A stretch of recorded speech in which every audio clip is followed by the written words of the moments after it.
na pag natalo mo, magre-resign si PBBM at pag natalo ka, mag-apology ka, luluhod ka pa at willing kang hiyain, iparada sa Metro Manila. Unang-una, wala mang ganun po na pag-uugali ang First Family.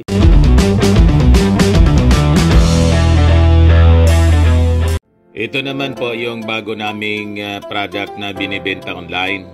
iGlow Serum, whitening po siya. Tingnan ninyo yung epekto sa aking anak na architect before and now. Yung mga inquiries po ninyo, dumiretso na lang kayo sa kanyang Facebook account, Riz Maravillas. Siglensyon mga kababayan, sinabihan ng mga congressmen na dapat niya mag-public apology ka sa ginawa mong babalahura, pambabasto sa ating First Lady, Lisa Marcos. May sagot siya po. Ang layo man po sa Ang layo sa topic. O ito yung post niya. Hinamon pa si Representatives Garin, Pimentel, Barbers at Goles. Mag-public hearing tayo anya sa mga nilalaman ng sworn statement ko. Kapag natalo ako, number 1, hihingi ako ng patawad kina Lisa at BBM. Luluhod ako sa harap ni Lisa at BBM. Iparada nila ako sa buong Metro Manila o bansa upang hiyain. Isurrender ko ang lisensya ko bilang abogado. Pero kung matalo ko sila, mag-resign si BBM. Ngayon, anya, do we have a deal? I am ready, anya. Ever ready? Bakit ka naman makikipag-deal ng ganon? Dito sa mga congressmen na to, na kung matalo mo sila, mag-resign si PBBM. Unang-una, hindi man nakipag-usap dito sa mga congressmen, yung First Family, na kausapin ka para mag-apology. Di ba? Hindi ka nga pinapatulan lang, hindi ka nga pinapansin. Kailan? Feeling nitong mga congressmen, unbecoming, mali yung ginawa po ninyo. Isa kang abogado, lalaki ka na tao, at least sa aking paniwala. Although yung iba, may pasaring, lalo na si Garin, na imbis daw na sampalan, kurutan na lang. Kahit saan pong anggulo tingnan, Glenjo, mali yung ginawa po ninyo. Itanong ko po sa inyo, kung ang nanay mo, pagsabihan din ng ganon. Ako halimbawa, sabihan ko ang nanay mo, kasi parang hindi ka po pinalaki ng tama. Di ba? Sampalin ko man ng back to back. Ano tingin mo? Ano feeling po ninyo?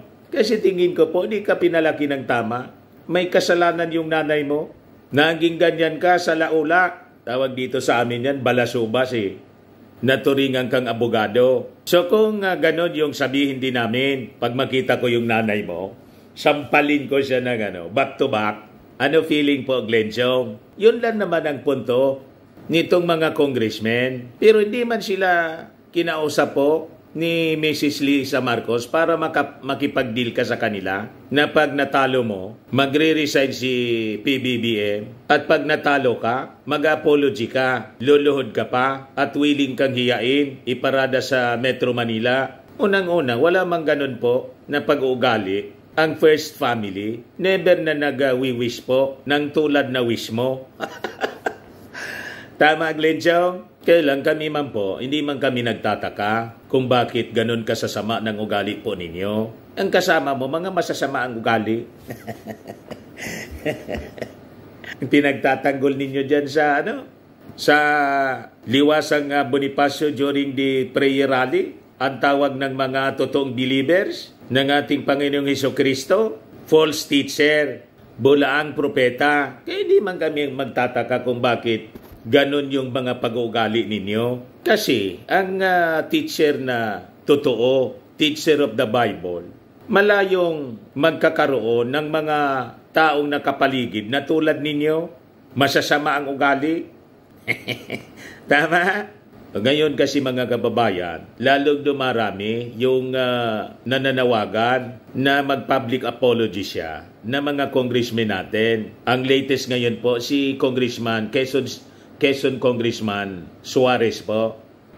Ayan po siya mga kababayan. Pakinggan natin po yung kanyang sinabi sa papresko niya. Kuha ito ng Manila Bulletin. I mean, he should. He should. I mean, without a doubt, Anya, the words that he uttered against our First Lady are totally uncalled for. He should.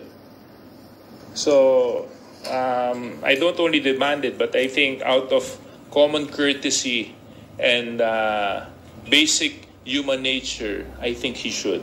As a matter of fact, stricto nga tayo dyan because meron tayong batas laban sa kaharasan against women and children. Hindi po sila sinasampal, minamahal po sila.